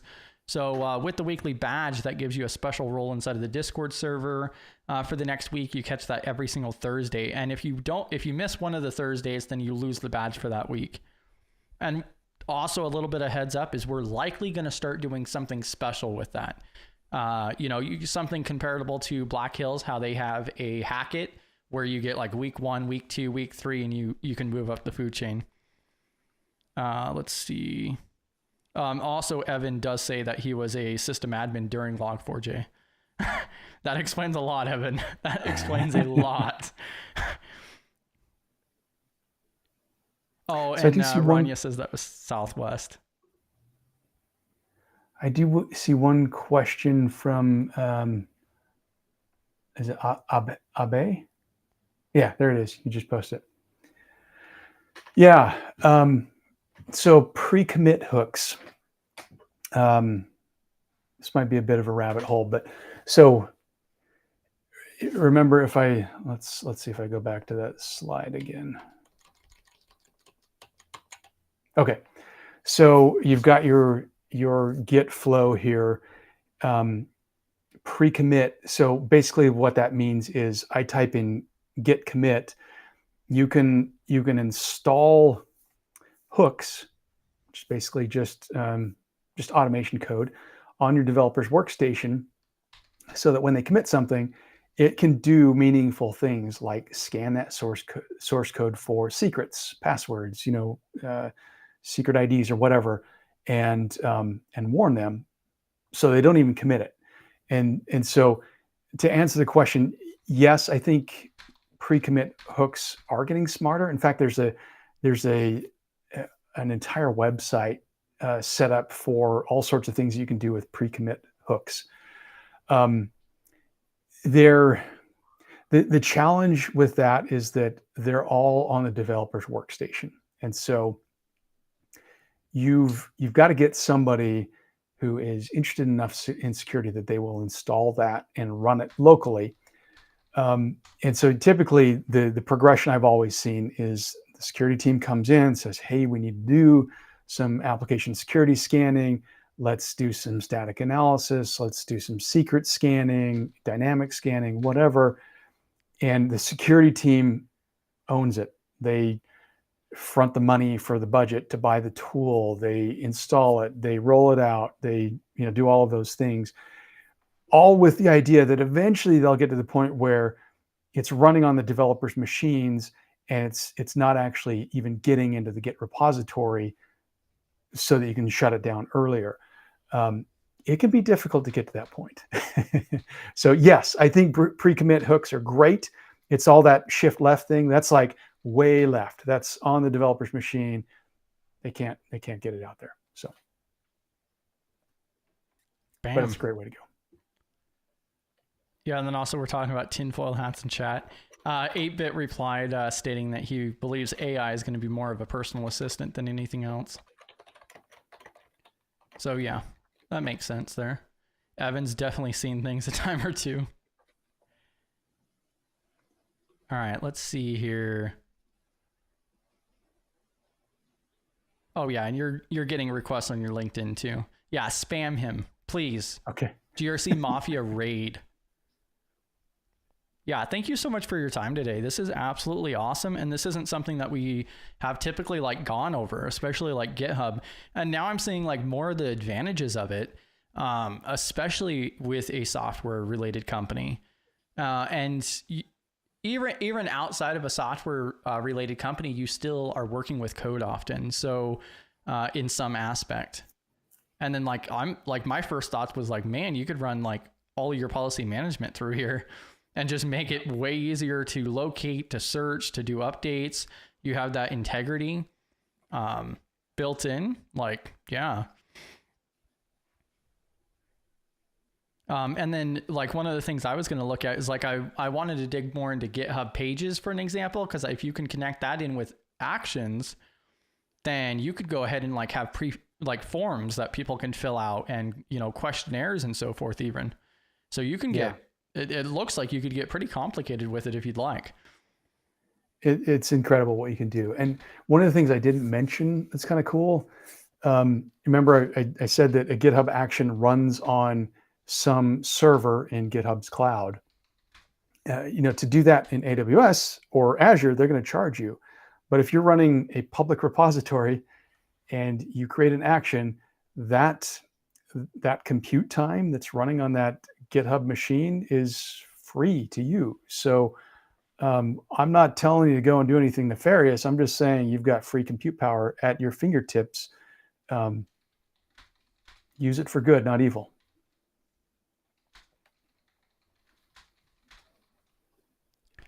Yeah. And also Cyber Stoic, David B, big time GRC Mafia. He's catching up at 2 times speed from the beginning.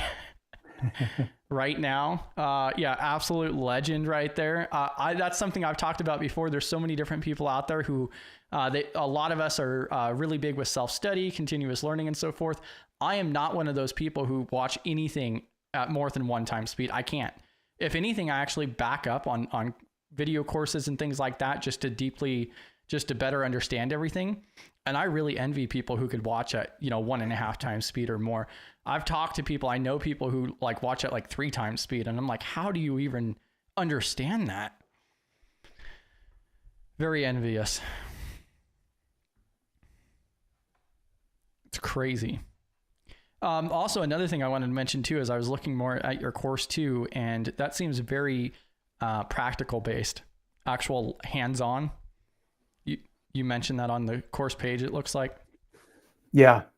And I mean, frankly, so I've been in this field for a while, and what I often find is even the product security and AppSec folks that have worked on my team, they know how to do the scanning and they know how to do all this stuff, but they don't necessarily know how to wire it up in GitHub.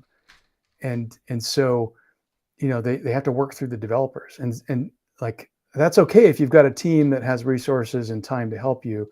But what if you're the only person in your team and you need to build, security workflows and pipelines in GitHub.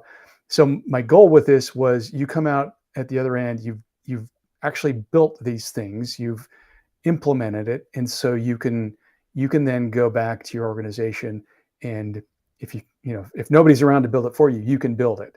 And that was my goal. And like I said, even a lot of AppSec people who know this stuff and can do the scanning and the analysis, they don't necessarily know how to do the GitHub side of things. So if you know how to do this, you'll be in kind of a class of your own, which we need more people that can do that.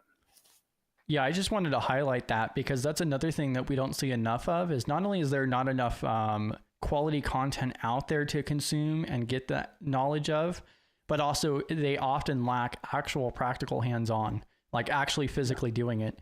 So there's another company, which I'll go ahead and, drop their stuff too. So cyber.com, they sponsor our giveaways every single month. It's going on right now. We're actually doing a giveaway for a ticket for HippoCow. They're doing a virtual conference April 10th and 11th. And that's our monthly giveaway. So you guys can hop into our Discord server for that. That is sponsored by cyber.com. The main reason why I absolutely love them is because they have hands-on. They have like 15 or more free labs. And you literally just click a button and it deploys into an AWS environment, like it actually on AWS. And they have a bunch of it for free and so forth as well. A really large focus on actual hands-on, what you're actually going to be doing and so forth. And that's really important to be able to do.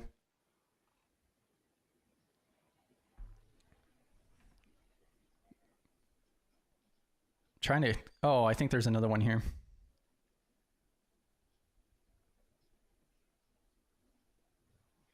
Yeah, and let me know if you have an issue with that, Sierra. I think you were able to grab that badge. So also with the weekly badge, you just go to the live chat on Discord, and then you go ahead and put GRC Mafia in order to grab that. And then also Memorletti is like the same. I can't even do 1.25. Like I've actually slowed down videos, like even with slow talkers, like the way that I study, like I don't even listen to podcasts very often because like I'll get sidetracked so easily. Like I have to do 100% focus on it. And so like when I'm reading or going through a course, like they'll be talking about, security culture or something. And then I'll like be doing deep research on just that for an hour. And then I'll be like, man, I've only gone like 5 minutes into the video. So yeah. Oh yeah, let me go ahead and drop that. So yeah, I think that's why he pulled this back up, Brexy. So I'll go ahead and drop the course page again in chat here. And then also the promo code's up on the screen here. He's even got that fancy QR code that you could definitely 100% probably trust. Definitely probably 100%. I like that. Yeah. Here's another one. So Josh, are there any challenges to working with auditors or your internal audit teams with regards to your controls? If GitHub based or say showing secure code practices? So what I've experienced with auditors is, they're going to come in and they're going to want to see, are you doing penetration testing? Are you doing dynamic scanning? Are you doing static scanning? And so, typically they're looking for artifacts along the lines of, are you actually running the scans? When was the last time you ran it? Did it complete successfully? What was the scope of it? Did it produce any results? What did you do with the results? And so they're looking for artifacts like scan configuration, scan schedules, scan logs, vulnerability lists, and tickets that show that it's you're processing the vulnerabilities according to your policies and your SLAs and all that stuff. So it's I don't think it changes a lot from tool to tool or platform to platform, but the one thing nice about GitHub is it does produce a lot of artifacts that you can show somebody. A lot of the organizations I've been to, you run the scan in a tool. Maybe it's like SEMREP or Checkmarks or whatever. And then you push the vulnerabilities into Jira, and then assign it to a developer, and then they go and fix it. If you do it all on GitHub, the scan runs, it creates a ticket, the developers get assigned, they go out and fix the code, and maybe that commit is linked back to the ticket. And so you can get this, if it's all in GitHub, you can get this really nice data rich set of artifacts that you can hand to a developer and say, yeah, here's how we do it, here's what came out of it, and it's usually pretty clean that way. So yeah, you can do it either way, but typically that's what I see with auditors, what they're concerned with, and it's just a little bit more manual if you have to jump around to different tools. Yeah, and then before you exit off of here and so forth, what are your bootcamp dates? So first of all, AB Showtime, you should know better than to use that language around here, but I'll let it slide. But yeah, you had mentioned a cohort or something along those lines. Yeah.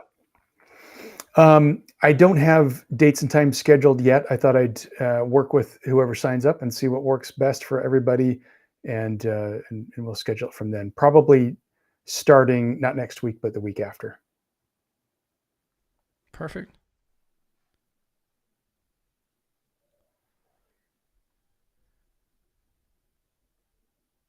So for somebody like me who is just looking to get their first job in security, how many years of technical experience do I need before I consider learning the DevSecOps ProdSec? I would say you don't really need any experience to start. I think it's like anything, right? It'll seem really complicated as you start, and the more you dig into it, the more the easier it'll get. So I think the challenge is a lot of product security people tend to come from a development background, and then they learn the security later. I went the other route. I came through systems administration, went into security. I was a risk analyst first, and then my boss was like, "Hey, Chad, I really think you should learn application security." And I was like, "I don't even know what that is, but okay." And so I took some courses, and that's how I figured it out. But there's so much out there. If I were you, I would, if it's something you're interested in, go out to OWASP. There's local chapters in most places. And we've got one here in Phoenix that's amazing. They meet once a month, and I go there, and it's some of the most amazing people, and they come from all walks of life. There's some folks that go there that aren't even in security, and they're totally willing to help each other out. So just start looking at YouTube videos and get and ramping up. Start with OWASP. Honestly, there's a lot of great content there. Awesome. Yeah. Thank you so much for your time today. I really appreciate it. And then also, like, for an example, Brexy said that they're signing up. I think that would also be absolutely perfect, especially at your experience level, Brexy.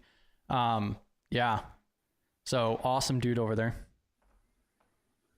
So, bam. Yeah, I'm going to go ahead and close things out here and so forth. We'll go ahead and do this drawing. Let's see. Yeah, if you needed to sign off or otherwise, you're more than welcome to. I definitely want to respect your time and so forth. We're already closing in on that 2-hour mark already. Time flies when you're having fun. Yeah, it's been fun. There we go. Here we go. So here's the actual giveaway itself. I want to go ahead and get this closed out before we move further. And then I also need to address that notebook LM thing that Memorletti mentioned. My golly. I did a video on that, Memorletti. But so if you guys haven't already, this is going to be absolute last call. So go ahead and put ProdSec, just like I typed in chat, into the chat, and your name should be added to this drawing. And then here in just a moment, we'll go ahead and do the drawing here for the winner. Auto selected. I wanted to do it live on air, just so that way, transparency and so forth. But, yeah. Oh, it looks like Evan's signing out, or good night all. Yeah, we have a few more minutes here. We're coming down to the last 9 minutes for our typical stream time. And then while I wait for the last few people coming in, like PBO also says great information. PBO is really well known in the community, big time with the DoD, worked for the IRS, compliance, audit, 853 SME. Yeah, awesome, dude. He has a YouTube channel that he goes live every single Tuesday night, actually. And so much value add to the community. He's covered like pretty much almost every framework I can think of. And even if he hasn't, like he even has a video all about ITAR. Like who even talks about ITAR? So that's all about like firearms companies and so forth. So if you work with like firearms, ammunition, explosive devices, things like that, then you have to comply with ITAR for like imports and so forth and transport. I dealt with it at Amazon. They were concerned about Yeah. GPS technology on drones as well. Yeah. See? Yeah, and see, we didn't find enough information about it, and there was a community member who requested it, so PBO went off and did a whole video about it. I went ahead and dropped PBO's information there, but I also wanted to address this real quick with Memorletti. So I can go ahead and pull up the video or drop it in YouTube here shortly. Notebook LM is a really cool resource. It's free. You can go ahead and just Google search Notebook LM. It's from Google. You can go through, you can add PDF documents, you can add YouTube videos, you can add all kinds of different resources in there. And what it is it's more of like a restricted AI. So it doesn't have web access or anything like that. It's way more dumbed down, but it just searches the archive of resources that you upload, and you can upload up to like 300 resources to it, which makes it really useful. So I can upload 20 different books about networking in PDF format, and then I could just use the AI built into Notebook LM and search through those. I can also attach like a YouTube video and then have it make a podcast about that YouTube video in where it actually has two AI agents that are actually talking to each other on a podcast style format. And it actually works really well. It's a really amazing study tool, and it's free. You just don't have your privacy. You sell your data for usage, like a lot of tools.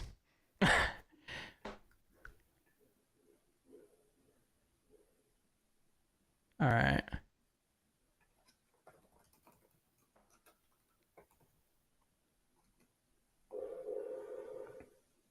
All right, bam. Let's go ahead and get this pulled. Yeah, drum roll. Bam. All right, let's go ahead and pick our winner. You guys had a few minutes to close out there. All right, I clicked the button. Ador Mera. Following status unknown. So, Adora Mamrarine. I am horrible at names to begin with. So, whoever this is, reach out to me and so forth, and we'll go ahead and get that awarded out. I'm horrible at names. Everybody should know this by now. So I'm sorry for butchering the name, but you did win the drawing. So bam. Congratulations. And then we do have this saved. So worst case scenario, I hope you guys are in chat.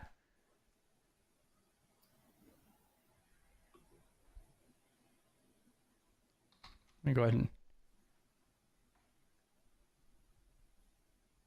What's that sick?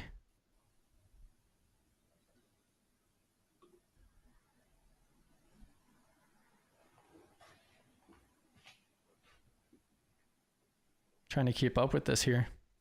You guys are going wild here. Man, GRC Mafia.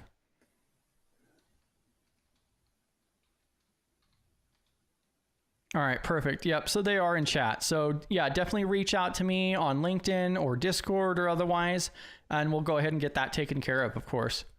All right, so I don't see them posting in... Oh yeah, perfect. So you did post ProdSec just a moment ago.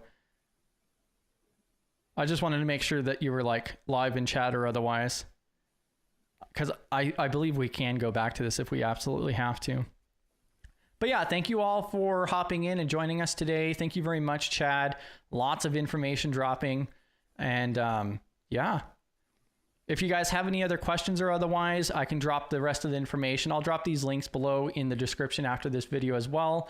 Along with Chad's LinkedIn is going to be available there as well. And yeah, GRC Mafia, thank you guys very much, and you guys have a great night.